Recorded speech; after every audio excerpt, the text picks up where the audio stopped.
Hi students, my name is Professor Ravindra Ingre from MC Department, GSPM Neurotechnical Campus, Pune. Today we will discuss about the Android architecture. So before discussing about the Android architecture, we should discuss about the what is Android. Okay, so what is Android? Now you can see everywhere lot of Android devices are using. More than 190 plus countries, lot of users are using Android. Why? Every day you can see number of users are coming there. Okay, so what is Android?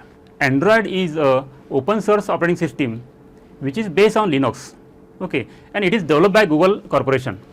Okay, now we have seen the basic part, that is introduction, the why we are using this Android and then features of Android. Now we are moving on to the architecture of Android. Okay, now whenever we explain the architecture of Android, okay, as I told you, the Android device has many components. Okay, now the components are divided into 5 parts. Okay, the first and basic part is about the Android architecture is the Android kernel. Now what is kernel? As you know, every operating system has a kernel, that is kernel is a heart of operating system.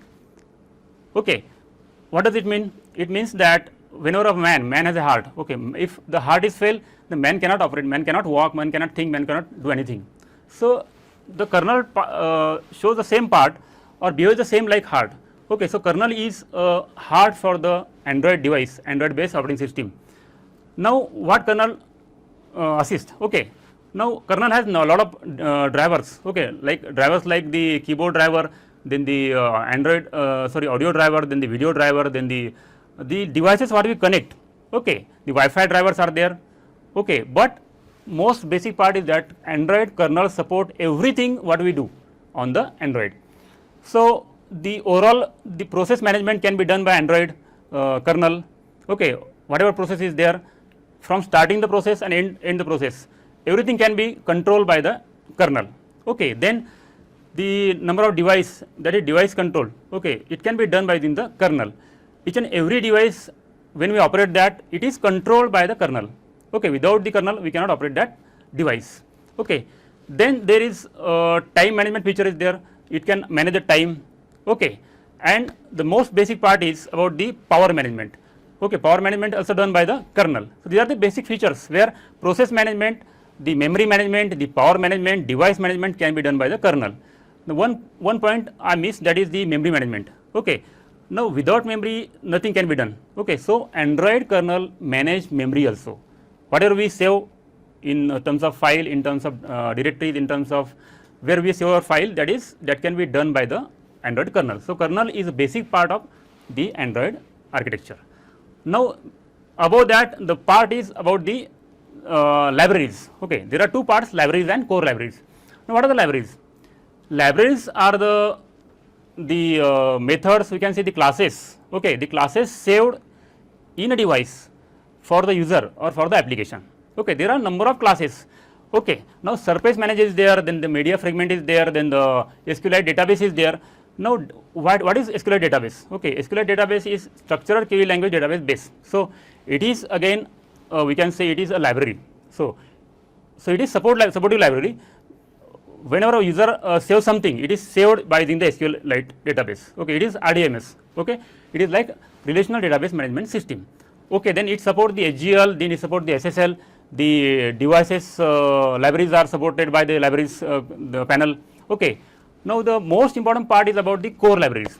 Okay, the second part is in libraries, that is core libraries. Core libraries, without core libraries we cannot operate the mobile device. Okay, because whatever we design, whatever we write the code, if a user want to write application by within the Android, then he can have these libraries. Okay, that is core libraries. So it is a set of libraries where the set of methods are there, set of classes are there, that can be taken by the package. Okay, so this is the very important part of the libraries. Now second part is there, that is the Dalvik virtual machine. Okay, now you heard about the JVM, that is Java virtual machine. Now what is Java virtual machine? Java virtual machine assists Java programmers to have the to run the program. Okay, and to give the space, the required space. Okay, now this again the Dalvik Android Java machine Okay, it is for the Android purpose. Okay, it works same like Java virtual machine. So it supports the applications for the user, it runs the applications, and it provides the proper space, separate space for the application. Okay, this is about the second part. Now in architecture, the third part is again very important, that is known as application framework. Okay, now what are the application framework? There are number of application frameworks, like we can say activity manager. What is activity manager? Activity manager is to control every activity of the user or the application. Okay, that can be done by the coding, using the coding. Now there is package manager. Okay, the package manager provides the package for the classes for the user or for the application. Okay, it contains some methods of the program that we code into Java. Okay, then there is a telephony manager. To control the telephone device, we require the telephony manager, which has that particular classes. Okay, then there is resource manager. Resource manager control all the resources. Okay, so that we can coordinate all the resources properly. Okay, then there is a location manager. Whenever we go somewhere, we can find a location that can be done by the location manager, and it is contained in the application framework. Then there is notification manager. Okay, what are the notification we received from the application, from the server, from the user, from the different devices, mobile devices, smart devices, that can be controlled or done by this framework that is known as notification framework.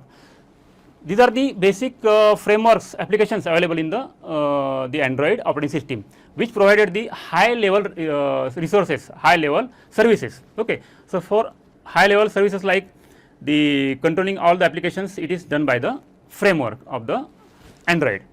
Then the last important part is about the basic part, that is the applications. What we see on the device, we can see the contact, we can see the home tab is there, we can see the image tab is there, we can see the number of applications, we can see the browser is there, we can see the help is there, we can see the various things. Okay, that like we open the browser, then there are various applications. So what we see on the desktop, on the device, mobile device, that is the part of applications, that is the first part. Okay, so what we discuss about the Android architecture has 5 components. The basic part was about the Linux kernel, what I told you. Then second part is about the libraries and the core libraries. The third part is about the framework, the main important application framework, and last part is about the applications, where when a user want to develop an application, he should understand the basic infrastructure, the basic architecture of Android, so that he can develop the Android or he can use the Android. So this is about the Android operating system. Thank you.